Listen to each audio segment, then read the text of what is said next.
Good morning students, मैं हूँ स्मिता। तो चलिए अब हम आज की क्लास शुरू करते हैं।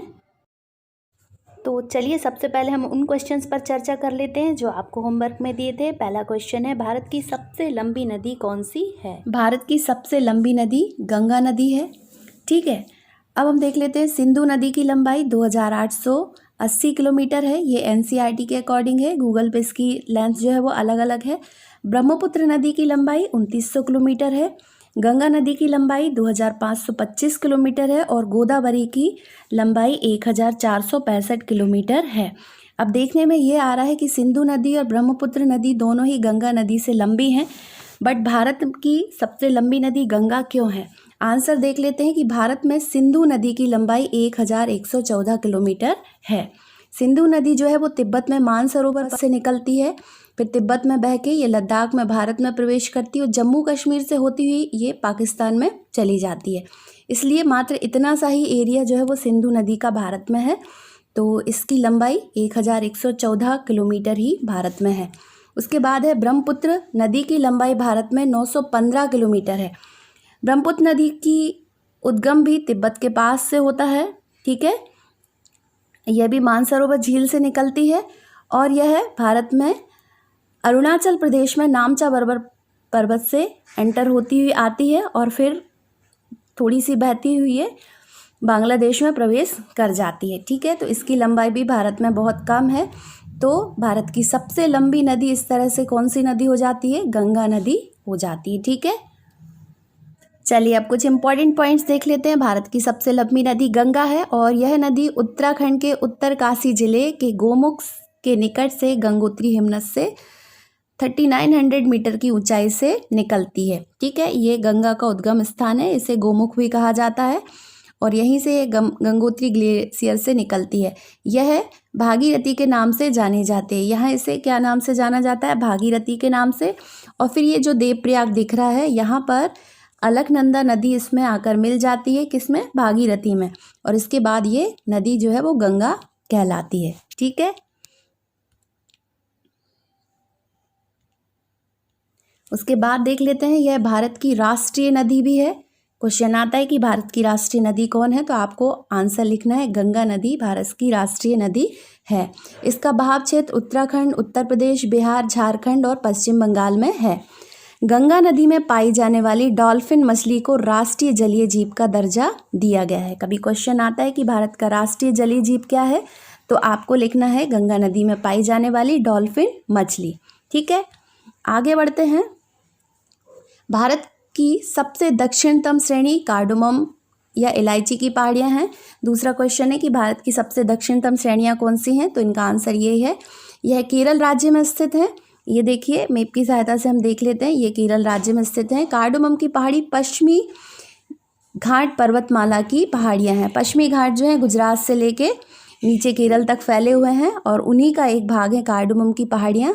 यह भौगोलिक रूप से भारत की अन्नामलाई पहाड़ियों के दक्षिण में स्थित है। ये अन्नामलाई पहाड़ियाँ दिखाई दे रही हैं, उनके दक्षिण में कार्डोमम की पहाड़ियाँ फैली हुई हैं। ठीक है, और यह मसालों में यहाँ पर खासकर इलायची का उत्पादन होता है, इसलिए इसे इलायची की पहाड़ियाँ भी कहा जाता है। ठीक, चलिए अगला क्वेश्चन है, भारत का दूसरा बड़ा नदी बेसिन कौन सा है, तो आंसर है भारत का दूसरा बड़ा नदी बेसिन गोदावरी नदी बेसिन है।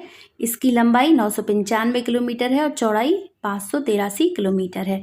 इमेज की सहायता से भी आप लोग देख सकते हैं, ये है गोदावरी नदी बेसिन। अब अगला पॉइंट है, भारत का सबसे बड़ा नदी बेसिन गंगा नदी बेसिन है। ये आप देख सकते हैं, गंगा नदी बेसिन। ठीक है, चलिए नेक्स्ट क्वेश्चन की तरफ बढ़ते हैं। पाक जलड़ मरुमध्य किसके मध्य स्थित है, तो इसका आंसर है पाक जलड़ मरुमध्य जो है वो भारत के दक्षिण राज्य तमिलनाडु और श्रीलंका के बीच में स्थित है। ये आप देख सकते हैं, ये पाक जल संधि है और ये तमिलनाडु है और ये श्रीलंका है। ठीक है, यह जल संधि अरब सागर और बंगाल की खाड़ी को आपस में जोड़ती है। ये देखिए, यहाँ से अरब सागर आ रहा है और ये बंगाल की खाड़ी, ये दोनों को आपस में ये जल संधि जो है वो जोड़ती है। ठीक है, अब कुछ इंपॉर्टेंट पॉइंट्स पर भी चर्चा कर लेते हैं। पाक जलड़ मरुमध्य में भारत की कई नदियाँ विसर्जित होती हैं, जिनमें बैगई नदी प्रमुख है। ठीक है, बैगई नदी जो है सबसे प्रमुख है। इसकी लेंथ 53 से 80 किलोमीटर है। राम सेतु या आदम ब्रिज पाक जलड़ मरुमध्य में ही स्थित है। ये राम सेतु है और ये पाक जलड़ मरुमध्य में ही स्थित है। पाक जलन मरुमध्य का नाम मद्रास प्रेसिडेंसी के गवर्नर रॉबर्ट पार्क के नाम पर रखा गया था। किसके नाम पर रखा गया था? रॉबर्ट पार्क के नाम पर रखा गया था। ठीक, आगे बढ़ते हैं। भारत की सबसे ऊंची पर्वत चोटी कौन सी है? तो भारत की सबसे ऊंची पर्वत चोटी कंचनजंगा है। यह विश्व की तीसरी सबसे ऊंची पर्वत चोटी है और पहली है माउंट एवरेस्ट जिसकी हाइट है 8,850 मीटर। ठीक है, ये हमें दिखाई दे रही है और ये नेपाल में स्थित है। ठीक है, उसके बाद है दूसरी माउंट केटू जो कि पीओके में है, यहाँ पर पाक अधिकृत कश्मीर में, और इसकी हाइट 8,611 मीटर है। सबसे तीसरी है कंचनजंगा जो कि सिक्किम में स्थित है।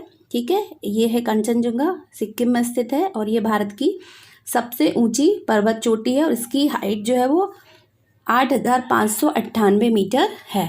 ठीक है, चलिए लास्ट में रीजनिंग का क्वेश्चन है, ये भी सॉल्व कर लेते हैं।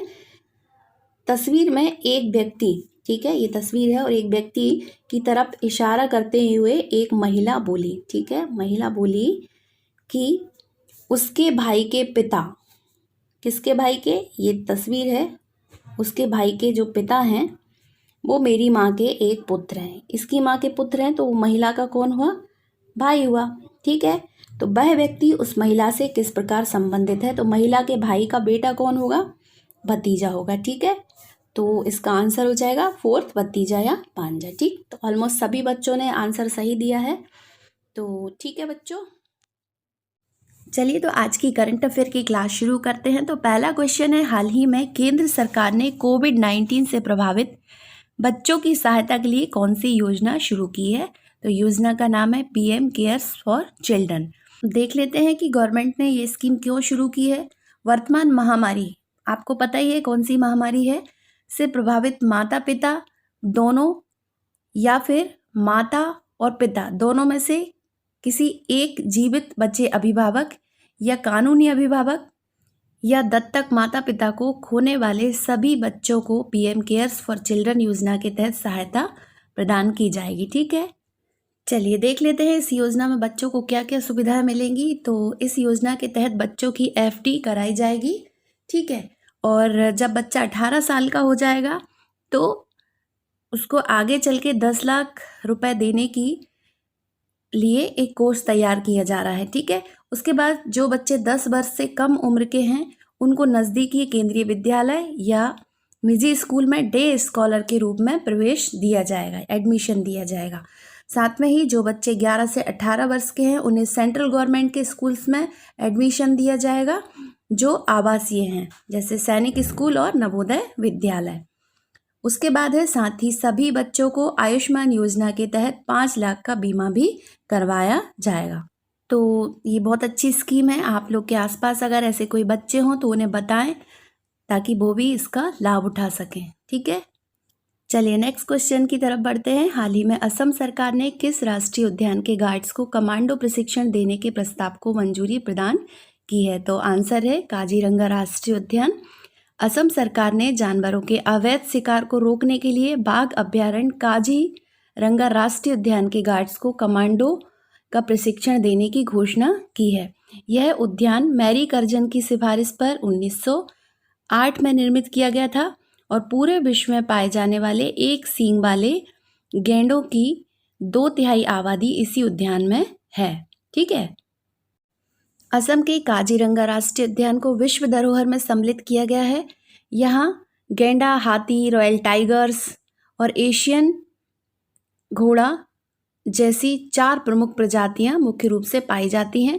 असम की राजधानी दिसपुर है और असम के मुख्यमंत्री माननीय हेमंत बिस्वा शर्मा हैं। असम के प्रमुख राष्ट्रीय उद्यान मानस नेशनल पार्क, ओरंग राष्ट्रीय उद्यान,